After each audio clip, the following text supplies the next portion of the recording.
If you think you're brave enough for the woods at night, this story might prove you wrong.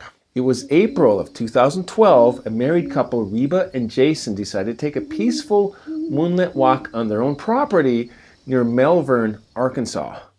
They were checking out spots to stargaze and were considering buying a telescope. It was supposed to be a quiet, uneventful walk. They got in the car, drove to the end of their driveway, which was about a quarter of a mile from the main road.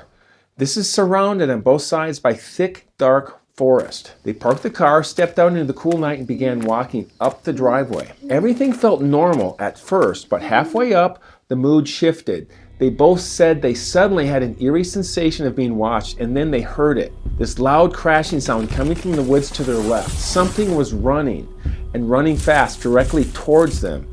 In a panic, Reba turned and bolted back to the vehicle. She said she wanted to get out of there as fast as she could. She told her husband to come, but he told her, just go ahead, so she ran.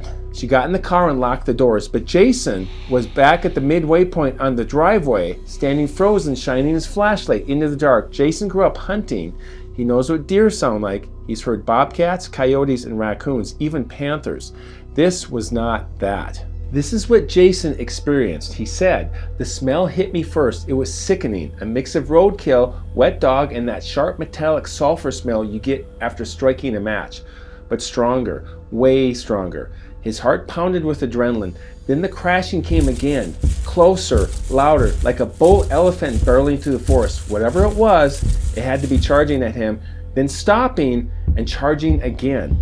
But Jason couldn't see it. No eye shine, no silhouette, nothing. He stood his ground, flashlight scanning every inch of the trees. He was refusing to turn his back. Finally, he yelled, "That's enough, just stay back." And then right after that, everything went quiet. The tension in the air lifted. Jason slowly backed up the rest of the way, eyes locked in the woods. When he felt like it was finally safe, he turned and ran like his life depended on it.